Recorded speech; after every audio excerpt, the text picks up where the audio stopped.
preview of Lorna's talk last night, and simply thinking about how we choose where we live. Sometimes it's just pure random. In my case, I was 25, I had my first job, and I was looking for a place to live that was near Dolphin's Barn, where I grew up. That wasn't Tala, way out, and that was cheap. Cheap was important to me. And it ended up being Kilmaine. Sometimes we choose the place we live through. We were born in a place, and that's where we stay. But when you come to a place as a mature adult, as Lorna has done, you're more circumspect. You have more demands. You have more sort of expectations because you want something that will keep up the sort of qualities and the interests and the things you've done up to that stage in your life. Lorna's is going to tell us her story, and we'll see that her background, before she moved to Inchicore, those interests were reflected in what she found in Inchicore. So she had a much more exact choosing than most of us might have had, as I say, and might have ended up here by chance as young people, perhaps. So, I'll introduce you, Lorna, Katie, how a blow-in took root in Inchicore. Good evening, everybody. I would like to thank the Heritage Group for inviting me here, and Francis for his marvellous projector and laptop, and in absentia, my dear son Douglas, who was very good at getting the massive photographs I had translated from there to present this. He at the moment is at home doing an exam online, so he was unable to join us, which he would have done. So I will get started about how a blow-in took root in Inchicore.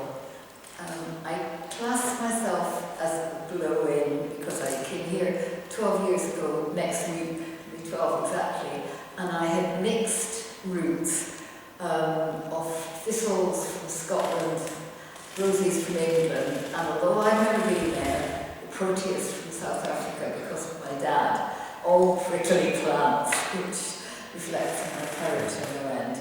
And there's a map of Britain and Ireland showing my route from Glasgow to Manchester to Dublin and London. So, I was born in Glasgow, and I was born in a nice suburb that I wasn't too enamored with from about the age of 4. It was like 1930s respectability, but I loved the middle of Glasgow, both for the glorious architecture and for the more gritty bits. From an early age, without much thought for pollution, I did like the sight of cooling towers and factory chimneys. We did get some dreadful fog there, but the skyline, when we saw this industrial stuff, really appealed to my little brain. And then there was the canal, the Forth and Clyde Canal. It ran from west of Glasgow right across to Richmond. And in my youth, it was very polluted and almost closed down. And along with my great friend, we did like exploring it, and we went in tunnels that the canal run under the road or whatever. And fortunately, nobody murdered us, but we did like the canal. And it has now been gentrified with lovely little longboats and things, but it was at its nadir back in my childhood. And then looking on the more glorious side of Glasgow, they had some fantastic architecture. The city is on hills and on a grid system, and it's quite like New York and Chicago. It's not like other Glasgow cities. This is a picture of the stock exchange. Now, I'm not the child of a stockbroker, or probably living in Ballsbridge, but my dad was an accountant working in that building, and it was all Gothic and wonderful lifts. It had those iron concertina doors and great big desks, and I loved going in there on Saturdays to play in Daddy's office. And as well as that central station in Glasgow is a very beautiful glorious Victorian station with lots of platforms going down to London and things, and these shop units that were curved and wooden and very ornate boards telling you when the trains were going. It's still there. It has been totally conserved. It looks exactly as it did the day it was built, except the trains they're not steam trains anymore.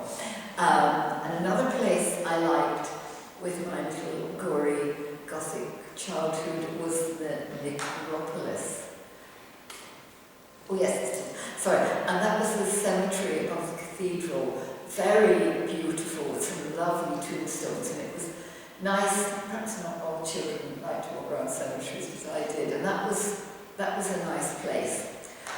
On Sundays, you weren't really allowed out to play, but you had to go to Sunday school, come hell or high water, and that meant you could kind of play with your friends on the way home. Some of the classes were held in the church hall, which was nothing grand, but some of them were in a bit of the church, and there, at a young age, I fell in love with stained glass, and instead of listening to what was going on and getting a spiritual guidance, I just stared at the stained glass windows all morning, and I thought they were so beautiful. That's some from the actual place that I looked at them back in the day. When I was a little bit older, about 7 or so, I discovered, along with my great friend Janet, we discovered I Spy books. And this was our education. School was composed of sums and spelling, and that was it. But we learned all about trees and flowers and roads and railways and canals, you name it. There was about 40 of them.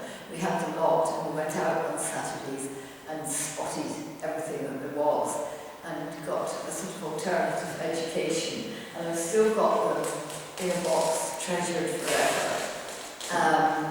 And then one teacher, when we were about 9, was slightly more inspired with sums and spelling, and she got us collecting wild flowers. And of course we had I Spy wild flowers to guide us. And a lot of the class collected about 2 things. We started about Easter, they perhaps got a daffodil and a primrose, and this sort of interest faded, but we went to town on it, and we won all the prizes that were going, and got these large books full of pressed wildflowers. We put them under the carpet in newspaper. We had no sophisticated flower presses, and stuck them in books with sellotape. I've still got them. The sellotape is like dark brown now, but they're still there. So that was that. I had my first visit to Dublin when I was about 14. Jan's family moved, and our great friendship was cleft apart, but I'd come over and she'd come back to Glasgow. And they lived in Malahide, so we explored everything there, and one day we went to Dublin 8. We went to the Guinness factory, and it wasn't as it is now, the storehouse, but we went in St James's Gate in James's Street, and you walked along kind of platforms, and you saw the keys and the copper. The photograph of everybody hasn't got me in it, but that was just what the staff looked like in those days. And we saw the Guinness actually brewing, and they took everybody to a room for tasting, not the tower that's there now, but we had our school uniform on the Easter holidays. I don't know if we had any other clothes, but we were classed as being decidedly underage, and we didn't get to have any Guinness at that point in life. I was hooked on Dublin, and I thought I might try and study pharmacy at UCD. And I could have got in with the qualification because leaving there was much like Scottish Highers, but there was some insurmountable problems with being a foreign student and colossal fees and no grant. So I had to study in Glasgow. I was not pleased. But one summer I worked in Rockhill Hospital, which is an old fever hospital, and I was taken with the architecture. It had different houses for different diseases, a bit like COVID, so it didn't catch them. Somebody who had diphtheria when you got scarlet fever, and amazing kind of Victorian water towers. So that got me into the architecture of fever hospitals. And then I finished my degree. I could work in England all right, but not in Ireland with reciprocation at that point. And so I took myself off to Greater Manchester, Macclesfield, Dark Satanic Mills, and there in Macclesfield I was in a flat with some other friends, and there was these silk houses. Macclesfield's a silk town, I'll talk about the mills in a minute, but these were like Coronation Street houses, except they were an extra floor on top with these big windows, and families, a bit like people during COVID working at home, perhaps a family with one room in the attic level, and they live in the first 2 floors, and they do the weaving there and then sell the goods to the mills or the shops. And at the time I got there, the bulldozers were revving up to flatten all this and build nice houses instead that people would like to live in instead of these old silk houses. But there was a young architect called Rod Hackney who lay down right in front of the bulldozers and saved all the silk houses. Just amazing. And I just Googled into him. He's about 80 now and still living in Macclesfield saving silk houses. And that was the birth of me in conservation. So after that, we moved to Windsor nearby and lived in Loom Cottage. That was it. That was my sweet house with other friends. And Windsor was quite desirable. Sort of houses cost millions there, but this was a little row of weavers' cottages. And our one had a long extension at the back that gave us a splendid kitchen, but it used to be for a few looms and an extra bedroom upstairs that the supervisor could look down on the weavers and make sure they were working. And the weavers lived in the other cottages along the road. So that was a house with history. And that was a great place to live. Nearby to Windsor and Macclesfield there's Stockport, and there was railway interests. It's quite an industrial town, Stockport. The photo of the railway viaduct, they built a modern shopping centre where those houses are, but the viaduct is still there, and I think for a long time, if not still, it had the honour of being the biggest viaduct in the whole world, and it had the greatest number of bricks in the whole world used to build it. And the trains from London have thundered across it for about 150 years and it's never fallen down. So that's the viaduct. Sadly, the other picture is Tiviot Dale Station, which was a small local line going across the way. They flattened it and built a motorway. It's gone. I found it and I took, a couple of years later, I took some friends to visit it and it wasn't there anymore. It didn't get saved. Meanwhile, the mills, they'd been derelict when I lived there, not demolished but derelict, and they started to get done up, like Kilmainham is happening now. And this huge one in Style near Winslow, it's either Quarrybank Mill, Style Mill or Greg's Mill. It was down in the River Valley, derelict with barbed wire and overgrowth when I lived there, and in about the 90s, then I was living in London, the National Trust took it over and they got it going. They restored the looms, they had lots of photographs. It started off on a smaller scale with a little cafe and a little shop, and some of the floors in the mill were working. And then now it's a huge concern, a great tourist attraction, and they have done up the manager's house, which is a splendid Georgian place, and the apprentice house where all the apprentices were in dormitories, and they were looked after to make sure they led good moral lives and didn't take to drinking wild women. And they went up at 6 o'clock in the morning to start learning how to weave. And all the overgrowth has been turned into beautiful landscape gardens. So all this is useful for what we will hopefully have happen in Kilmainham. And it's an interesting concept that the mills got started on a modest scale, and as time and money allowed, they got bigger and bigger and more things of interest. In the town of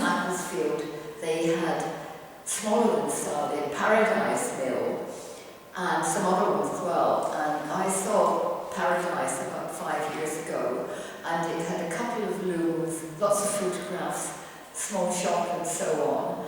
And in the last few years, they've opened up the Silk Museum next door, and they've got the looms working, and it's just blossoming. I tried to find out more about why Macclesfield has silk when the whole of the northwest was cotton territory and Yorkshire was wool. I got part way through that they used to make silk buttons there, and they cut circles of hollywood, not like hollywood, wood from the holly tree, and covered them with silk. And when horn buttons came in, they stopped making silk buttons, but it doesn't explain why the silk for the buttons got to Macclesfield in the first place. But it's now got a great history of silk right up to modern fashions, people like Sandra Rhodes and things. I then made a big jump and went to live in London. And this was the house we lived in, which was really good, monkey puzzle tree and everything. And it double-fronted Victorian doctor's house. And all the kids, they were sort of born there, grew up there, all their friends congregated there. And it gave me a taste for the double-fronted house, which of course we've got now. So that was the house. The children went to school, as you have to, and they went to St. Mary's. And I remember something from my I Spy books, that you could get points for seeing a church tower without a church. And St. Mary's is exactly that. They made a little graveyard around it with tombstones beautifully arranged. And where the main body of the church had been, it was a school educating my children and other pupils. And the badge was in fact like a depiction of the tower. And when we were preparing stuff at the top, what should we find but this year, 2023, on St. Patrick's Day, they put an Irish flag on the top, which is very nice. We weren't there to see it, but the Irish ambassador in London came to bless the flag. So that was my first taste of church towers, churches. Getting in the line of fever hospitals again, I worked for a long time at St. Anne's Hospital, it used to be the North East Fever Hospital, and it had blocks of diseases, your diphtheria, your scarlet fever, your TB, and so on.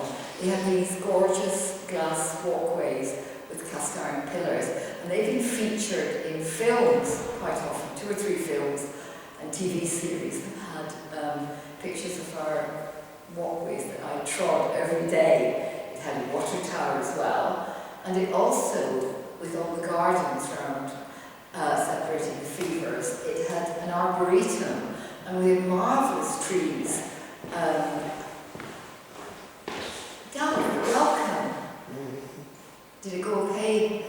Oh, no. The original gardener worked at Kew Gardens and planted trees. Now, whether he was given or to all the saplings, we'll never know, but they had interesting walks around seeing all the different trees. So that, and it gave me an interest in all the different trees and things.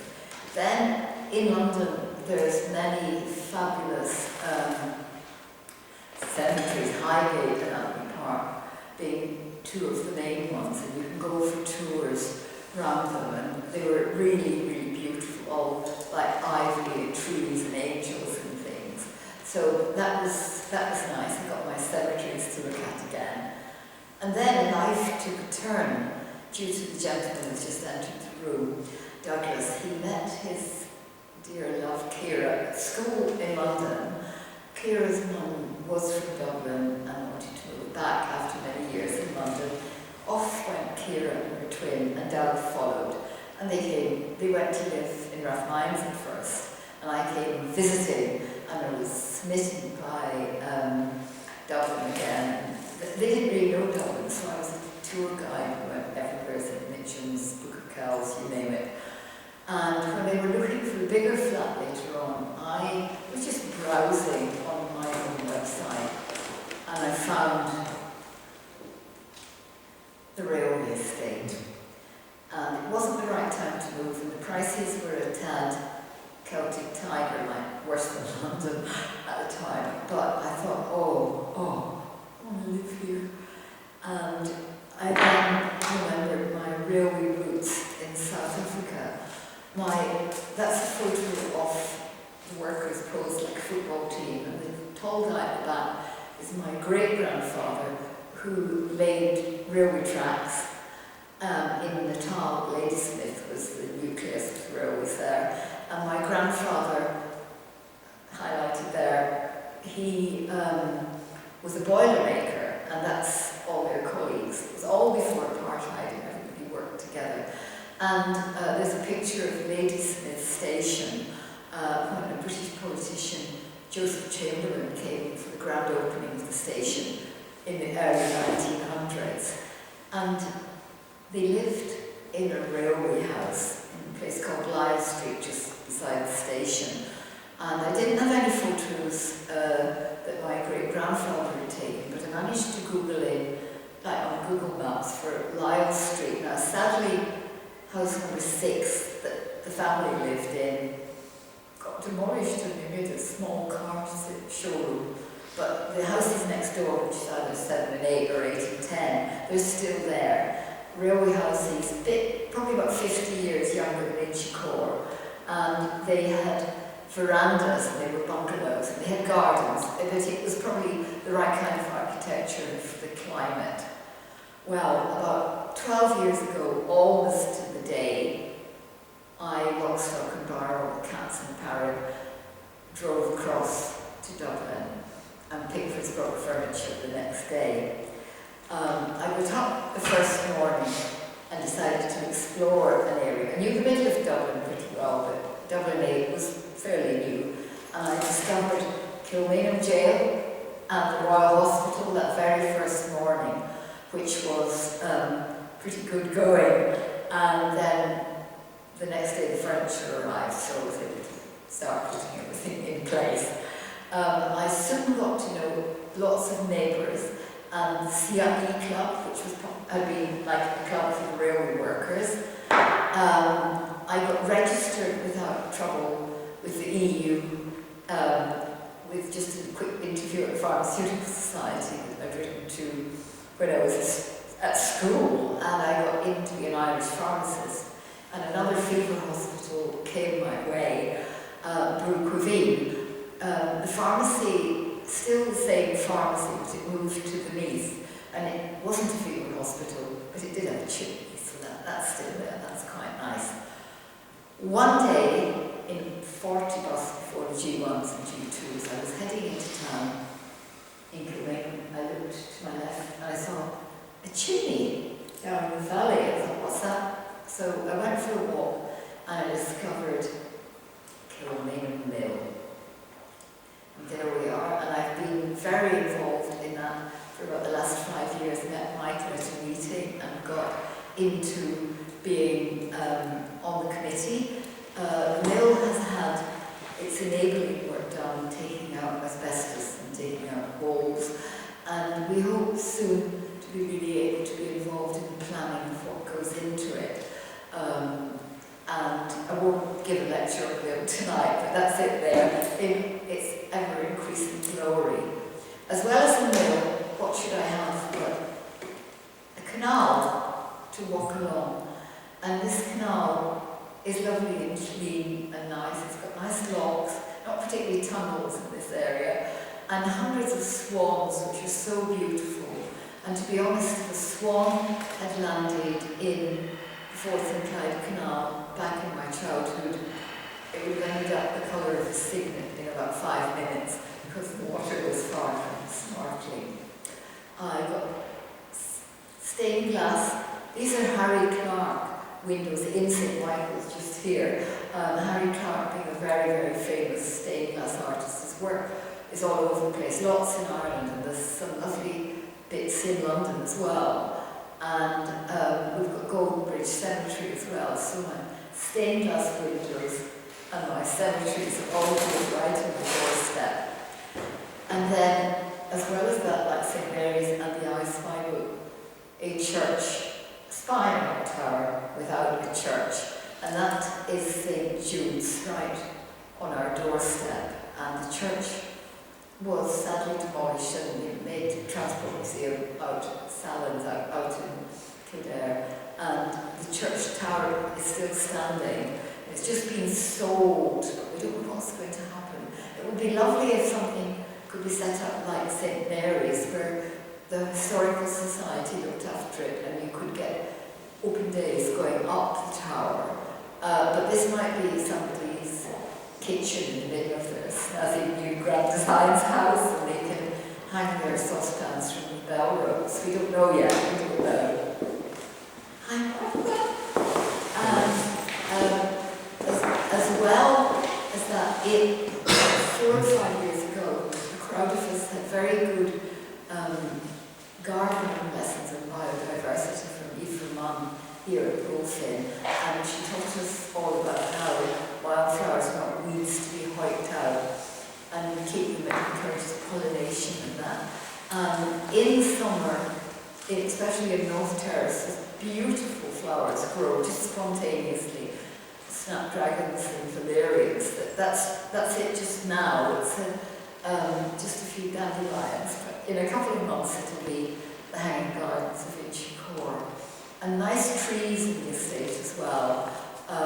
Those outside the club are white beams, which are quite rare in Ireland. We've got 3 right here on the doorstep. We've got fuzzy white leaves and white flowers in the spring, red berries in the autumn, so it's quite an interesting tree. And then, after going through all the application and sort of stuff that you go through, the week before lockdown, I got to the last, for a long time, of the convocations for citizenship of Ireland, and after a few weeks I could get an Irish passport, and the prickly plants that came to Ireland have taken root, minus the prickles, and turned into shamrocks. So, and then as a final kind of thing, if there's one thing I love in Dublin since the very first time I visited, and it's in Dublin 4, not Dublin 8, it's the Poolbeg Towers. Now, if they ever do carry out the threats to demolish them, I'll go and collect the rubble, and I'll build them right here. So this is the tower with the Poolbeg Towers in here, utterly perfect. And I would like to thank you all for coming and hearing of my transition into Dublin 8.